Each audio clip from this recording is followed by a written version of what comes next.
गांव नरसापुर चारों ओर हरियाली से घिरा एक शांत लेकिन रहस्यमयी इलाका था। दूर दूर तक जंगल फैले थे और गांव के एक कोने में एक पुराना कुआं था जिसे लोग मरघट कुआं कहते थे।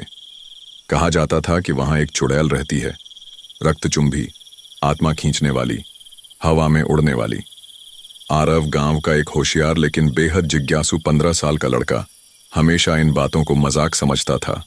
उसकी दादी अक्सर कहती, रात को उस कुएं के पास मत जाना, वो अब भी सांस लेती है और इंतजार करती है। लेकिन आरव हंस देता। उसे भूत प्रेत जैसी बातें बचपन की कहानियां लगती थीं। एक दिन स्कूल से लौटते वक्त आरव ने देखा कि गांव के पुराने मंदिर के पीछे कुछ बच्चे फुसफुसा रहे थे। तूने सुना? श्यामू की बकरी कल कुएं के पास गई थी और वापस कभी नहीं आई।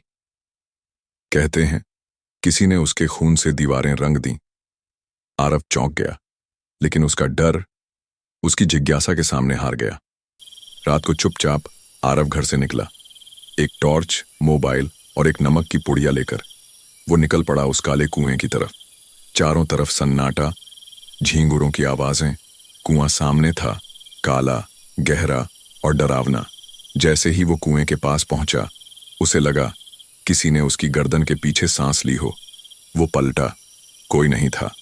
टॉर्च की रोशनी कुएं में डाली और तभी एक औरत की चीख गूंजी, आरव!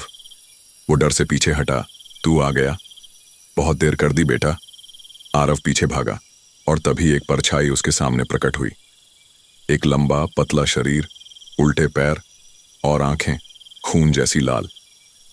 चुड़ैल बोली, तू मेरा वादा था और अब वादा पूरा हुआ। आरव की सांसें तेज हो चुकी थीं। चुड़ैल की आंखें उसकी रूह तक चीर रही थीं। वो एक कदम पीछे हटा, फिर दूसरा, लेकिन उसके पैर कांप रहे थे। कौन हो तुम और मेरा नाम कैसे जानती हो? चुड़ैल मुस्कुराई, एक भयानक मुस्कान जिसमें उसके काले टूटे दांत चमक रहे थे। तू नहीं जानता बेटा, तेरी रगों में वही खून बहता है जिसने मुझे धोखा दिया था। चारों ओर धुंध और अंधेरा घिर चुका था। चुड़ैल ने एक हाथ हवा में लहराया और अचानक पूरा जंगल स्याह रंग में डूब गया। अब सुन मेरी कहानी, ताकि तू समझ सके कि मैं कौन हूं और तू क्यों मरने वाला है। 60 साल पहले इस गांव में एक औरत रहती थी, रूपमती, सुंदर, शांत और बहुत नेक दिल।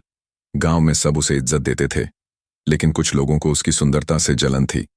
खासतौर पर गांव की ठाकुराइन राजवती। राजवती को डर था कि उसका बेटा वीरभान रूपमती से शादी कर लेगा। रूपमती और वीरभान एक दूसरे से प्यार करते थे, लेकिन राजवती को यह रिश्ता मंजूर नहीं था। एक रात जब रूपमती मंदिर जा रही थी, राजवती ने गांव के 4 गुंडों को भेजा। उन्हीं जंगलों में रूपमती के साथ दरिंदगी हुई और फिर उसे जिंदा जलाकर उस कुएं में फेंक दिया गया। उसकी चीखें आज भी कुएं से गूंजती हैं। रूपमती की आत्मा शांत नहीं हुई। उसने कसम खाई, जिसने मुझे मारा उसके पूरे वंश को मैं जलाकर राख कर दूंगी। और तब से वो बनी नरसापुर की चुड़ैल। राजवती, वीरभान और बाकी सब धीरे धीरे अजीब मौतों का शिकार हुए। किसी की खाल उधड़ गई, किसी की आंखें फूट गईं, किसी की आत्मा रात को घर छोड़ गई। अब बचा है एक ही वंशज, तू आरव, क्योंकि तू है वीरभान का परपोता। आरव की आंखें फटी की फटी रह गईं। उसे यकीन ही नहीं हुआ कि उसका परिवार उस गुनाह से जुड़ा था। लेकिन मैंने क्या किया है? मुझे क्यों मारना चाहती हो? चुड़ैल गर्जी, तेरी नसों में गुनहगार का खून है और यह खून मुझे चाहिए ताकि मेरा इंतकाम पूरा हो सके। आरव भागा, लेकिन अब रास्ता वही नहीं था। हर दिशा में पेड़, कटी हुई लाशें और अंत में एक छोटी सी झोपड़ी के पास पहुंचा। झोपड़ी में एक बूढ़ी औरत थी, सफेद बाल, कांपती आवाज और आंखें जो सब जानती थीं। तू आरव है ना? मैं जानती थी एक दिन तू आएगा।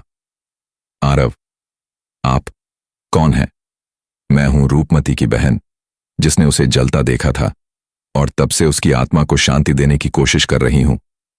तू ही उसे शांत कर सकता है, लेकिन इसके लिए तुझे अपने खून की एक बूंद देनी होगी। आरव हिचकिचाया।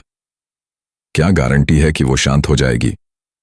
नहीं है, पर अगर नहीं किया तो तू भी नहीं बचेगा और गांव भी नहीं। आरव ने अपने हाथ में चाकू चलाया, खून टपका और बूढ़ी औरत ने उसे एक काले कटोरे में डाला। तभी पूरा गांव हिल गया।